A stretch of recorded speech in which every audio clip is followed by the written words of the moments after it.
11h42. Mon train virtuel vient de s'immobiliser en gare de Langogne, desservant l'aéroport. À y regarder d'un peu plus près, c'est un drôle d'aéroport, où le temps semble s'être arrêté. Mon attention se porte sur un avion, plus précisément une caravelle, telle une potiche, posée là sur le tarmac. Pour le décor, son Altesse reste figée dans ses souvenirs d'un passé glorieux. Il y en a même qui disent qu'ils l'ont vu voler. SAS-maskinen fra Stockholm Rute SK 970 er netop landet. The SAS Sovas from Stockholm Cloud SK 970 for the Near and Far East has just landed. En 1951, le gouvernement français, via le secrétariat général à l'aviation commerciale et civile, avait lancé un concours pour la réalisation d'un avion de transport civil. Les spécifications émises étaient les suivantes. Un moyen courrier capable de transporter 55 à 65 passagers et une tonne de marchandises à une vitesse de 600 km/h sur 2000 km.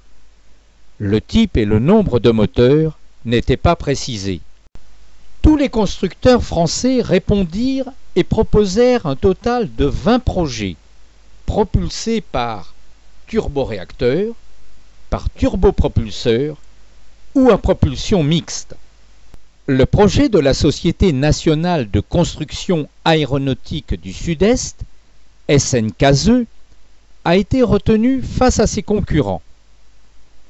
Au départ, il s'agissait du X210, triréacteur équipé de moteurs français ATAR, devenu en finale le biréacteur SE210, doté de réacteurs Avon à simple flux du motoriste britannique Rolls-Royce, tandis que la pointe avant de l'avion était emprunté au dit Havilland de Comet, ainsi que le cockpit que l'on avait adapté.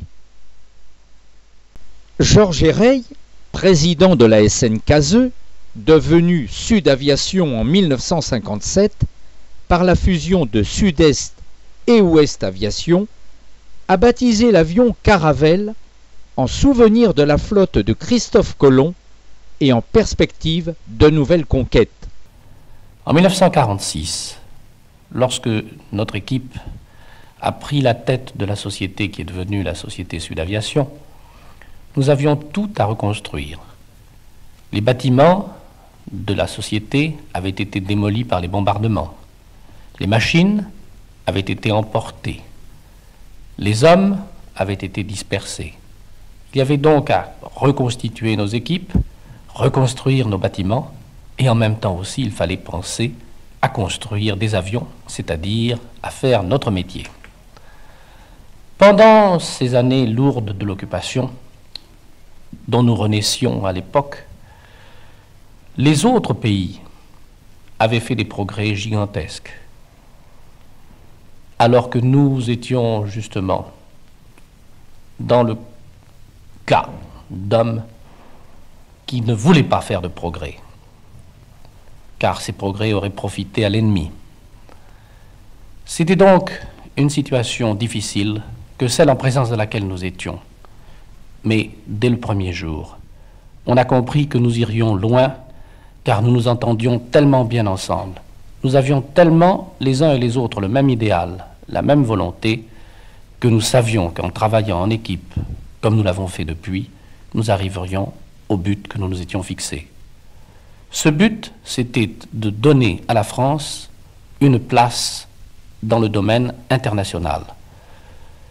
Vendre des avions à son propre gouvernement est déjà difficile, certes, mais pour des raisons militaires, de secret, d'indépendance, il est compréhensible que ce soit une opération qui se déroule normalement dans tous les pays où une industrie aéronautique existe. Mais précisément, vendre du matériel aux autres pays, assurer aux passagers, aux utilisateurs, la possibilité de voler dans un avion construit en France, c'est là une ambition qui était la nôtre, et nous nous disions toujours, on n'est jamais trop ambitieux quand on est ambitieux pour la France. Dès février 1953, la SNKZE commence à travailler à la réalisation de 2 prototypes pour mettre au point l'avion et d'une maquette en bois grandeur nature, installée dans le grand hangar de l'usine de Blagnac. La fabrication de l'avion par assemblage final se fait à Toulouse, avec les éléments provenant des différentes usines du groupe et acheminés par convoi routier.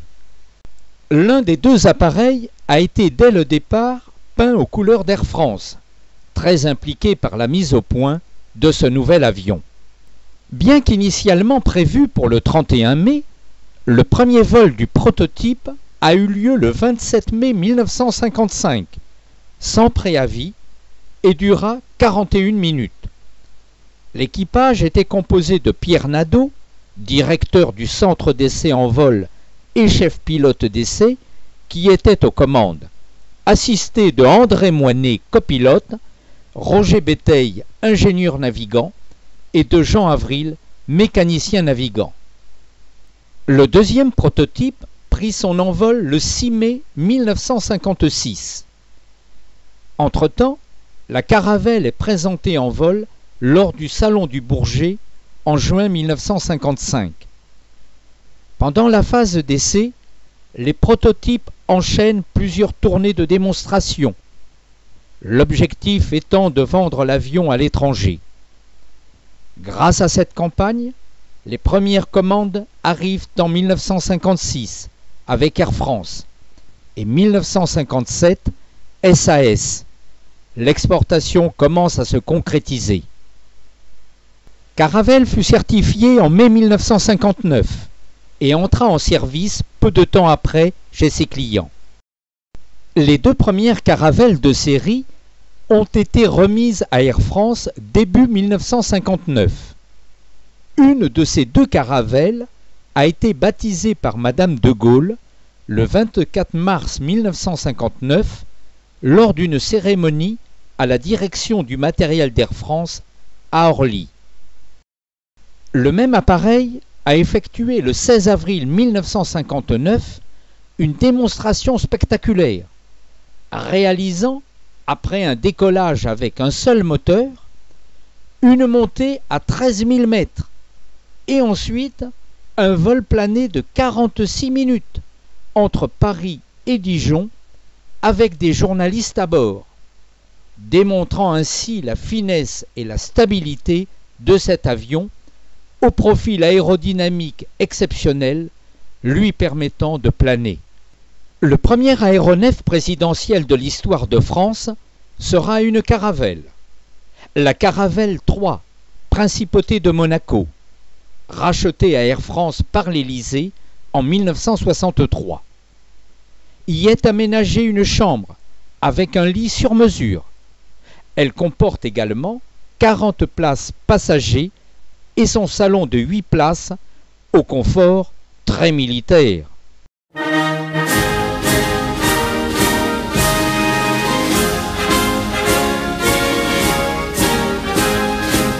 De Gaulle était fier de la rapide, la sûre, la douce Caravelle. Il s'en sert pour tous ses déplacements à l'étranger. Il agit de fait avec cet avion d'avant-garde comme un VRP de l'industrie française. Du haut de son 1,96 m, il en appréciait le silence et le confort, le fait de pouvoir s'y tenir debout avec ou sans képi, et de pouvoir sortir de l'appareil par la large porte arrière sans avoir à baisser la tête.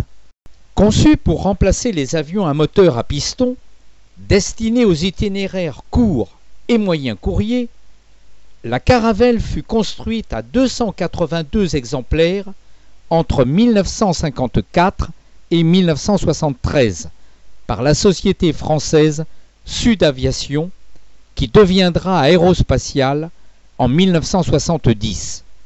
Premier biréacteur civil au monde produit en série, la Caravelle présente la caractéristique innovante pour l'époque d'avoir les moteurs placés à l'arrière du fuselage et comme particularité un escalier arrière escamotable.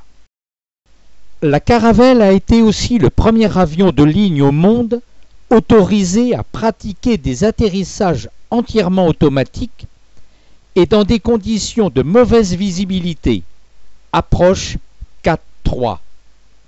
Quant à la Caravelle 6R, Sud Aviation s'associe avec le constructeur Douglas et modifie l'avion pour conquérir le marché américain. Les moteurs sont équipés d'inverseurs de poussée, permettant la suppression du parachute frein, modifiant aussi le poste de pilotage et les aérofreins. Mais le succès escompté n'est pas au rendez-vous, et il en sera de même pour les versions ultérieures. Voici les différentes versions de la Caravelle.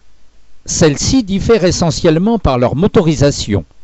Rolls-Royce Avon 29 MK, ou Pratt & Whitney JT8D, ou encore General Electric CJ805. Pour une envergure de 34 mètres 30, la longueur du fuselage allant de 32 à 36 mètres 24. La capacité d'emport de 80 à 131 passagers, pour une masse au décollage de 43,5 à 58 tonnes, pouvant atteindre un plafond entre 11 000 et 12 000 mètres, à une vitesse de croisière maximale de 746 à 810 km/h, pour une autonomie allant de 1650 à 3200 km.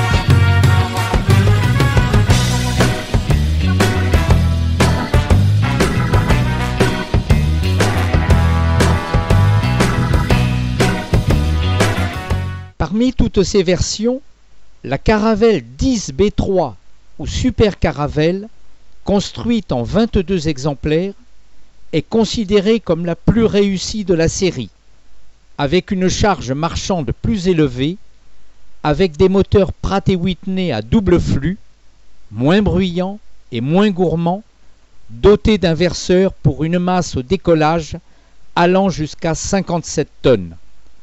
Ce qui donnait une distance franchissable importante pour une autonomie de 3300 km avec ses 118 passagers à bord. L'équipage était composé de 2 ou 3 personnes en fonction du type d'appareil. D'après ses pilotes, la Caravelle était un avion solide, fin et agréable à piloter, grâce à ses servocommandes hydrauliques. Les pilotes venant d'avions à piston était impressionné par ses performances. L'instrumentation rustique sur les premières versions allait s'affiner par la suite. Voici le témoignage d'un commandant de bord. Comment trouvez-vous la Caravelle? Je trouve la Caravelle un avion magnifique et je trouve même que c'est une réussite splendide dans le cadre des avions de transport. C'est vraiment une très belle réussite. Parce que cet avion a toutes les qualités, il est très agréable au pilotage, il est facile dans les procédures en cas de mauvais temps, et opérationnellement, je crois qu'il remplit bien son office. Concernant la cabine, Le personnel navigant était aux petits soins des passagers. Voyager en avion était un luxe. Une hôtesse de la Sabena nous apporte aussi son témoignage sur son activité à bord. Comment se présente le travail de l'hôtesse à bord de la Caravelle?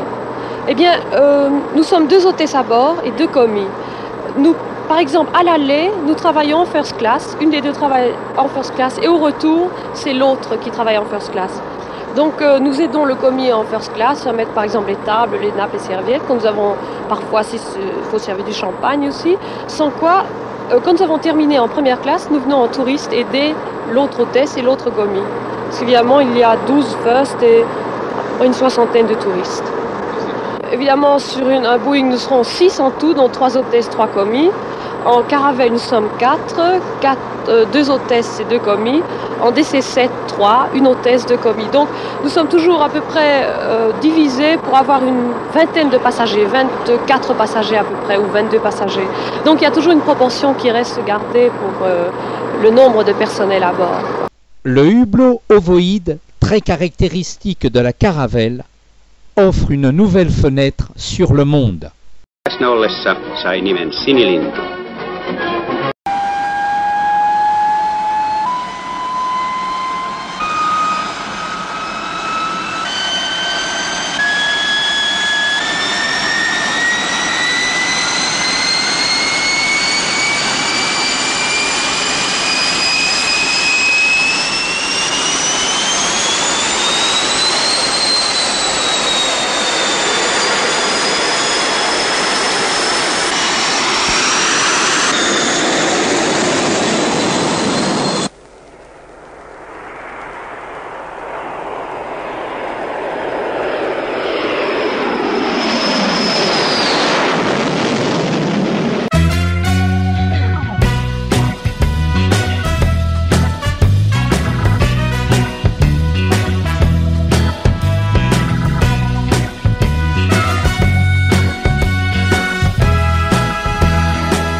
C'est ainsi que le programme Caravelle marque le renouveau de l'industrie aéronautique française, lui permettant de s'implanter sur le marché international, d'acquérir crédibilité et expérience, atouts qui seront utiles pour le programme Concorde et confirmés avec le succès technique et commercial de l'Airbus. La Caravelle, cette très belle réussite, s'est vite trouvée confrontée aux nouveaux venus, le DC-9 et le Boeing 727, qui ont profité de l'expérience Caravelle. Le certificat de navigabilité de la Caravelle est retiré en 2003 et l'oblige à prendre sa retraite. À ce jour, plus aucune Caravelle ne vole. Un bon nombre de machines sont dans des musées ou préservées sur des aéroports, figées là pour le souvenir. Il y en a même qui disent qu'ils l'ont